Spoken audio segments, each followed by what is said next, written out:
Já, þau eru sest hérna við rauðaborðið borgarfulltrúarnir okkar, Sanna Magdalena Mörtudóttir og Trausti Breiðfjörð Magnússon, verið velkomin. Takk. Heyrðu, þið voruð að koma að borgarstjórnarfundi og hvað, það var verið að samþykkja mál sem þið lögðu fram? Já, það var sem sagt tillaga að við myndum halda svona borgaraþing opið málefni leikskóla og mönnun ungra barna og það er ekki oft sem að svona mál bara fljúa í gegn og svona mikið jákvæðni en þetta er sem sagt tillaga að hafa opið borgarþing þar sem að íbúar og sérstaklega foreldrar ungra barna eru velkomin til þess að bara ræða sína reynslu og upplifun af því hvernig borgin er að standa sig í þessum málum og svona ræða þetta dálítið öll svona saman. Það hefur náttúrulega verið mikið mótmæli í ráðhúsinu þar sem foreldrar eru að mótmæla því að börnin þeirra komist ekki inn á leikskóla og svo líka vitum við að starfsfólk er með sína sín á leikskólamálin, starfsfólk leikskólana, þannig þetta er svona eins og talað á ensku oft sem svona town hall meetings. Já, þannig að bara borgarafundur og svona, ítundi lýðræðið í rauninni.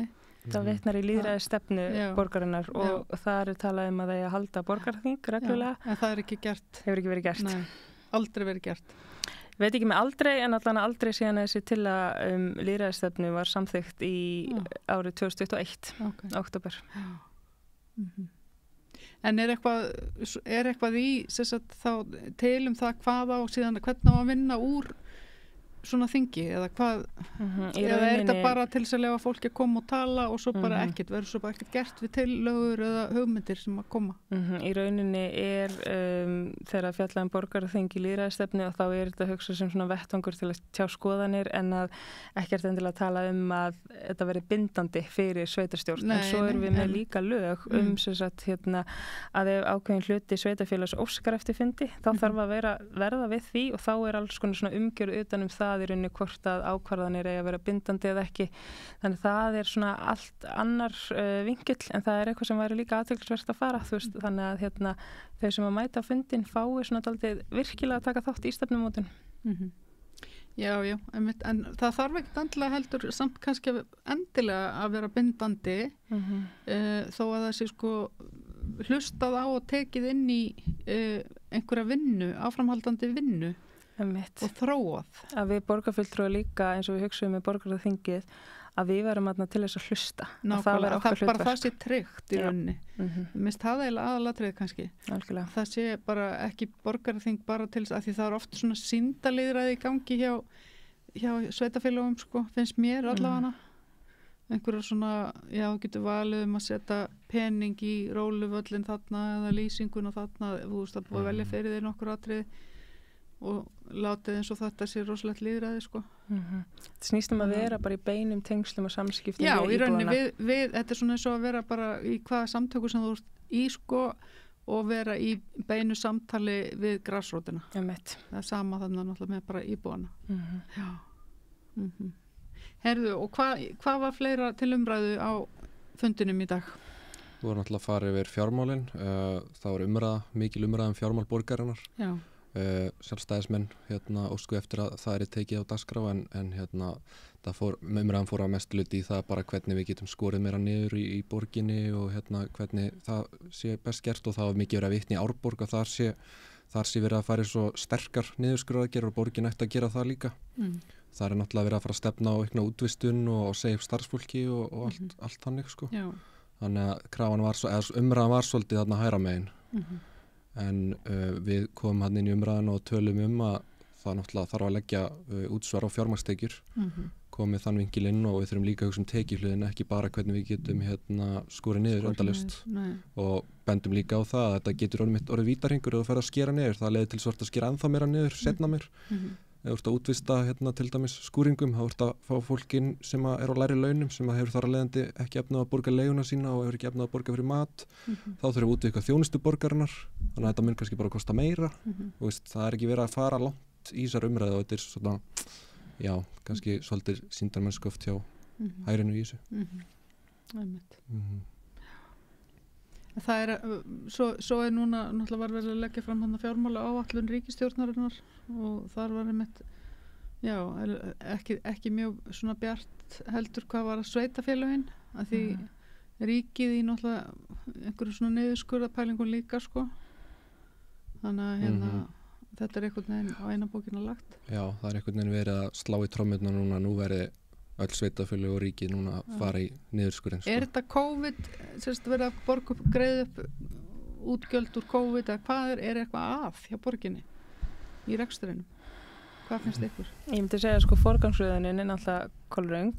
Þetta það fjall til COVID-kostnaður, en það var líka ákveði sko sem viðbrögð við COVID og þá setti borgin fram svona aðgerðapakka sem átti að mæta fjölskyldum og fyrirtækjum og ákvað þess að flýta lækkun fasteignaskatta á atvinnuhúsnæði og gerði það þarna 2021 þannig að hlutfalli fór úr 1,65% niður í 1,60% og þetta kostaði borgina í kringum 450 milljónir.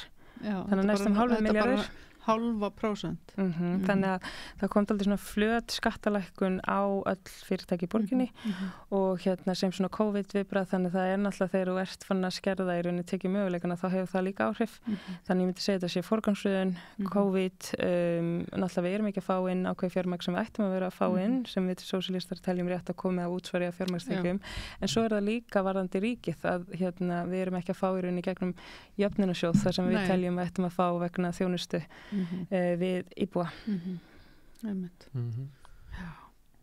Þannig að þar er eitthvað sem að náttúrulega skóin kreppir þar og eru á örugglega ekkert að bæta neitt mikið úr sko, eða neitt. Það er verið að skoða þessar reglur jöfnunarsjóð en það er ekki alls sveitafélög sátt við í rauninni breytingarnar sem hafa verið lagðar til sem eru þá einhverju leyti góðar fyrir Reykjavíkurborg og stöðu hennar en þetta tekur allt sinn tíma. Já, Já, þetta er einhvern veginn ótrúlegt í rauninni. Ég er búin að vera að hugsa þetta svolítið undanfarna daga því það eru þessi hlutir sem að sko sveitafélögin eiga að sjá sko eins og heilsugæslan og skólakerfi. Ekki heilsugæslan. Ekki heilsugæslan. Nei, heilsugæslan hún er ekki á hún er samt í sveitafélögunum sko, er það ekki? En við berum ekki ábyrgð. Þið ber ekki ábyrgð á henni sem slíkri, hún er náttúrulega sjálfstæð þannig lagað. Það er ríkið. Já. En þetta er í nær þjónustu. Þetta er í nær þjónustu samt sko. Þannig að þetta er sliti frá til dæmis spítalaþjónustunni og þannig. Þannig að og svo er þetta misjafnt eftir sveitafélögum líka og hverfum og annað. En sko heilsugæslan er bara svona eitthvað lama batteri, bara gjörsamlega lamað. Þannig að löng bið eftir að fá tíma við lækni alltaf lengjast og það er ekki heilsugæsla til dæmis í Grái núna. Er ekki heilsugæsla í Grái? Vegna? Henni loka tímabundið, það er verið að fara einhverja lagfæringar skils mér. Á húsnæðinu? Já. Var það Myglumál eða eitthvað svoleiðis? Ég er ekki alveg með að hreina, þetta er hann í Spönginni og já, það var umræðum daginn að því sjálfstæðismenn vildu koma því að laginnar opnuð einkareikin heilsugæslustöð þarna. Já, einmitt. Þannig að þeir voru að leita að lausna með það sko, en tímabundi er engin heilsugæsla í Grái. Þannig að þetta náttúrulega varðar borgarbúa. Auðvitað. Sjálfsögðu. Þetta er alveg svakalegt. Herðu, það er annað risastórt réttlætismál sem er búið að vera í gangi í borginni og það er ljósleiðara málið. Trausti, þú rabbaður aðeins við fréttastofu RÚV þetta mál hvað í gærkvöldi eða fyrrakvöldi? Já, sunnudagskvöldi var þetta í fréttunum, já. Það er það var satt niðursta ég sat í svona hóp sem var að fara yfir hvað var best að gera í stöðunni og flokkar meirihlutans í þeim hópi leggja til að það verði einkavæddur 40% hlutur í ljósleiðaranum. Segðu okkur aðeins bara svona eins og bara ég myndi ekki vita neitt þetta hvað snýst þetta?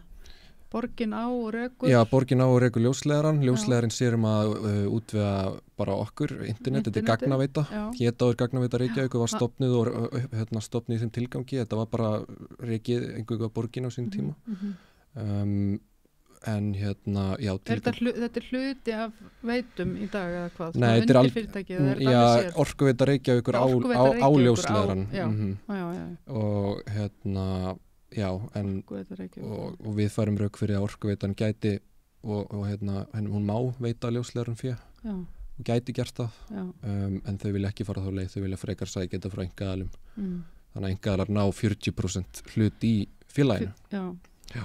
Þannig að það er í rauninni bara verið að einkavæða internetið.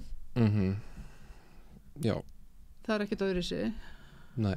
Og þetta eru grunninnviðir og þetta er bara eins og lagnir og rammagn og vegakerfi. Þetta er eiginlega samt sko, þetta er pinlítið kannski meira alvarlegt heldur en ef það væri verið eitthvað vegakerfi vegna þess að þetta eru svo persónulega gögn. Já, líka það. Já. Algjörlega, einmitt. Þannig erum við að flytja, við erum að nota heimabankan og við erum að skrá okkur inn í allan fjandann. Svo rosa mikið ógagnsæi í kringum eignarhaldið eins og þetta Ardian félag keypti Mílu af símanum. Það er eins fyrirtæki ljóslega Míla. Það er franska félag. Já, franska félag en það er samt óljóst sko hverjir á baku að það hafi verið einhverja vangaveltur hvort þetta gætu jafnvel verið einhver Íslendingar á baku, maður veit það ekki en það segir svolítið mikið að maður veit ekki nákvæmlega hverjir þetta er og það er minnst vera ákveðin hættalegi í því eins og talar upplýsingarnar okkur að það séu höndum einhverja aðala sem við veitum ekki hverjir eru heldur. Þannig að þetta er allt saman mjög sérstakt og bara óhugnalegt. Já. Ég man sko þegar það var verið að einmitt við byrjaði að reyna að einkavæða vatnið í Suður-Ameríku og eitthvað svona fyrir nokkrum árum sko, eða 10 árum eða eitthvað svo les og það var alveg fór mann sko, ég tók þátt í einhverjum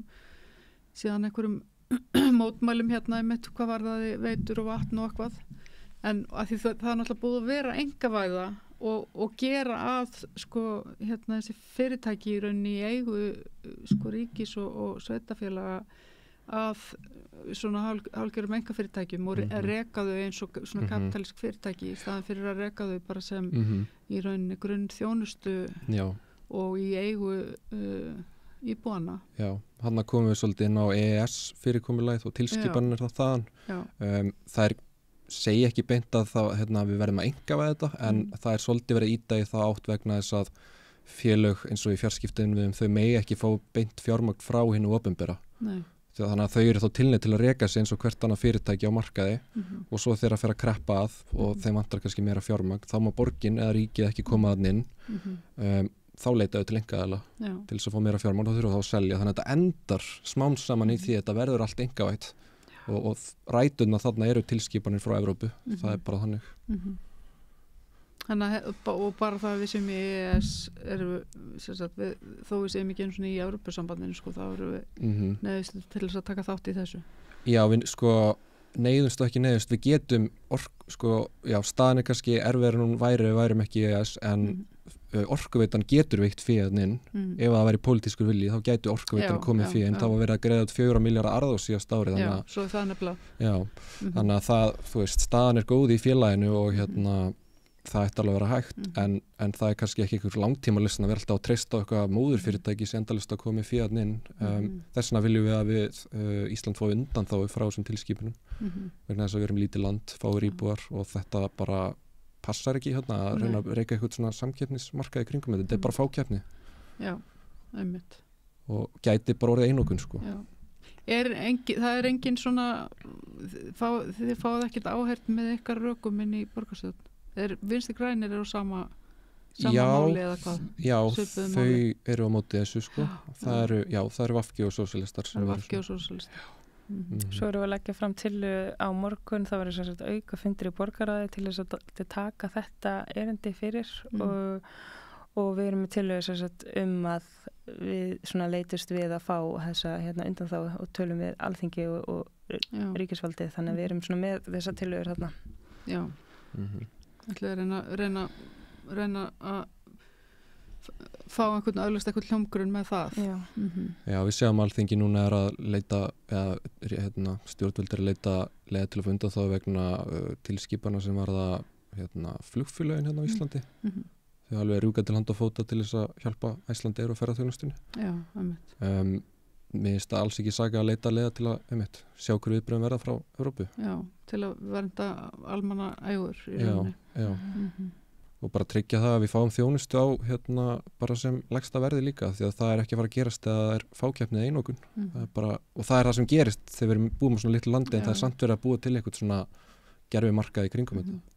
Hvernig er með sko því við erum að tala um internetið og þegar við erum að tala um svona innviði, ég meina þegar við erum að tala um vatn og hita og allt þetta að þá eru, já, ég meina þetta eitthvað sem lífsnauðsilegt fyrir okkur hérna á Íslandi, til dæmis að hita upp húsin okkar og annað í þeim dúr. En lífsnauðsilegt fyrir okkur að hafa aðgang að hreinu vatni, og þetta talið með það að hafa aðgang að hreinu vatni náttúrulega bara hérna í svona mannréttindasáttmálum bara grundvallar atriði. Hvernig þetta með internetið, vegna þess að nú er búið að loka okkur inni í internetinu í rauninni. Þú getur ekki gert neitt, ef þú ert ekki með rafræn skilríki og þú ert ekki með aðgang að heimabanka og þú ert, ég meina, þetta er vandamál ennþá, þú veist, með gamalt fólk sem er ekki með snjallsíma eða eitthvað svoleiðis, þú veist, það er algjörlega háð aðstandandum sem eru með snjallsíma og rafræn skilríki. Við sjáum eitt. Þannig að þú veist, maður velti fyrir sér þú veist, hvernig er internetið skilgreint sem réttindi eða er þetta bara eins og litið á þetta sem hverja aðra söluvöru á sama tíma og yfirvöldur búin að loka okkur inn í internetinu í rauninni. Við sjáum að lönd hafa einmitt verið að skilgreina aðgengi að interneti sem svona mannréttindi og sem eitthvað sem það átt rétt á samkvæmt lögum og eftir því sem ég skil ég er svona aðeins verið að skoða þetta að Ísland hafi í rauninni komið lögum þetta árið 2000 og þar sem það segir bara að þetta er hluti af grunnþjónustu í rauninni. Já. Og svo sjáum við að Finnland, sem sagt ríkisstjórnin þar samþykkti 2009 að festa þetta í lög, að það er sem sagt í rauninni bara réttindi að tryggja aðgengi að interneti, að það væri þín réttindi og þetta komst til framkvæmda 2010 en svo hefur við verið að kafa ofan í þetta þó svo að interneti sé skilgreint sem mannréttindi að þá samþýðir það ekki endilega að það sé ókeypis. Það er meira svona verið að segja að íbúar hafi rétt til þess að komast inn á internetið og þess vegna þurfi að tryggja internettengingu óháð í rauninni staðsetningu eða óháð því hvar þú býrð, svona landfræðilega staðsetningu innan landsins sem þú býrð í og að það þurfi að bjóða upp á internettengingu á viðráðanlegu verði. Þannig við sjáum ekki endilega þó að internet sé skilgreint sem mannréttindi eða svona grundvallar þjónustar sem það átt rétt á samkvæmt lögum að þá fylgir ekki alltaf þessi svona stjættavingill að tryggja í rauninni að þú komist á interneti og hafir efni á því. En við sjáum að Mexíkó setti þetta inn í stjórnarskrá að öll sem búið í Mexíkó hafi í rauninni rétt að þessu aðgengi og þar er verið að tala dálítið þess að stafræna gjá út frá í rauninni stöðu fátækra sem að eru þá ekkert að komast inn á internetið. Þannig þar sjáum við meira en svona stjættavingil og Sameinuðu þjóðirnar hafa ályktað að internetið sé mannréttindi. Þannig það er svona allir gangur á því hvort þetta sé tryggt í lögum og eins og einmitt Mexíkó var að stjórnarskráin 2013 henni var breytt til að koma þessu fyrir. En þetta er allavega í mannréttindasáttmálum líka, segirðu? Í rauninni í yfirlýsingu frá Sameinuðu þjóðunum. Nei, mannréttindasáttmál Sameinuðu þjóðunum. Já, yfirlýsing frá þeim í rauninni en svo líka höfum við séð að það stundum verið að tala í rauninni réttin til þess að komast á netið út frá öðrum þáttum eins og að stjórnvöld með ekki loka á aðgengi að netinu. Það er líka eitt svona vinkillinn í þessu öllu saman. Þetta er svona eins og þetta kemur líka inn á til dæmis póstþjónustu sem er búið að bara leggja af í grundvallaratriðum ég meina þannig að þetta er náttúrulega komið í staðinn fyrir svo margt líka eins og til dæmis póst þú veist að geta borið upplýsingar og láta röddina berast út fyrir landsteinana eða sent frá þeim eða kalla guðma þetta hvað Og samkvæmt nýjustu tölum að þá er 98% heimila á Íslandi tengd netinu og við erum ekki í toppnum. Það eru önnur landárnar sem eru með 99% heimila tengd. Já, einmitt. Manstu hvaða lönd það eru?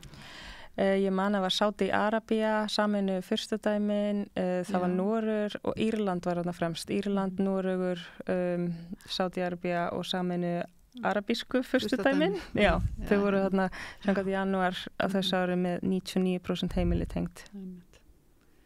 Já, Herðu, annað mál, voru fleiri mál rædd í dag á borgarstjórnarfundi? ÖBI og bílastæðasjóður? Já, það var ekki á þessum borgarstjórnarfundi en það er sem sagt eitthvað sem er svona búið að vera dálítið í umræðinni. Já. og það er eitthvað sem að Trausti hefur verið að fylgja eftir í umhverfis- og skipulagsráði. Já, þess að kom aðdragandinn er sá að borgarlögmaður kom með álit, ég held að sé svona cirka ár síðan, þar sem að hún sagði að það væri ólöglegt hjá borgin að rukka hreyfihamlaða inn í bílastæðahús. Það samræmdist ekki lögum, en samt hélt borgin áfram að rukka. Svo kom tilkynning fyrir kannski svona mánuði síðan að nú ætlaði borgin að hætta að rukka. Þannig að já, það er svona staðan sem er núna, en það hefur ekki komin einn yfirlýsing sko út hvernig þau sem hafa verið rukkuð, hvernig þau geta fengið endurgreitt eða neitt svoleið sko. Þannig að já, það er svolítið staðan eins og hún akkurat núna. Er ekki rosalega ósannilegt að fólk eigi einhverja svona kvittanir úr bílastæðahúsum? Það er einmitt verið að tala alltaf að sé þetta skila þá kvittunum og sína fram á að þú er rétt að endurgreiðslu, en það er einmitt, þú veist, í þessum rafræðina heimi erum við ekki að geyma kvittanir fyrir bókhaldi, við erum bara með þetta í appinu. Já, og við fáum ekkit, basically við fáum ekkit á pappír lengur sko. Nei. En kannski er þetta sækja þetta rafrænt. Allan að vinna fyrir fólk að safna þessu saman og fyrir tími og orka í það náttúrulega, og það er bara frekar ömurlegt að borgin hafi einhvern veginn ekki bara farið í þetta strax leið þessi þetta álit kom frá lögmanninum. Ég skil ekki hvað tók svona langan tíma og hvað þurfti að bíða svona lengi. Já. Eru fleiri mál sem hafa verið svona í deglunni hjá borgarstjórn? Þetta er svona aðalmálin komin. Já, þetta er svona helsta sem hefur síðustu daga, myndi ég segja sko. Já. Þá þakka ég ykkur bara fyrir komina. Gott að fá smá innlit á og til inn í borgina. Já, takk fyrir. Og við förum yfir í næsta mál. Er rétt að greiða lágmarkslaun fyrir hámarksábyrgð? Til að manna mikilvægustu störfin þarf mannsæmandi laun. Efling, stéttarfélag. Samstöðin er á öllum hlaðvarpsveitum. Rauðaborðið, Sanna Reykjavík, Samtal á sunnudegi og Helgispjall. Með því að ganga í leigjendasamtökin styður þú baráttu leigjenda. Leigjendasamtökin eru fyrir alla þá sem vilja berjast fyrir réttlátu húsnæðiskerfi. Leigjendasamtökin.is. Samstöðin er í eigu hlustenda, áhorfenda og lesenda. Þú getur átt samstöðina ásamt öðrum félögum í Alþýðufélaginu. Þú getur gengið í Alþýðufélagið á samstöðin.is. Þar er hnappur sem segir skráning.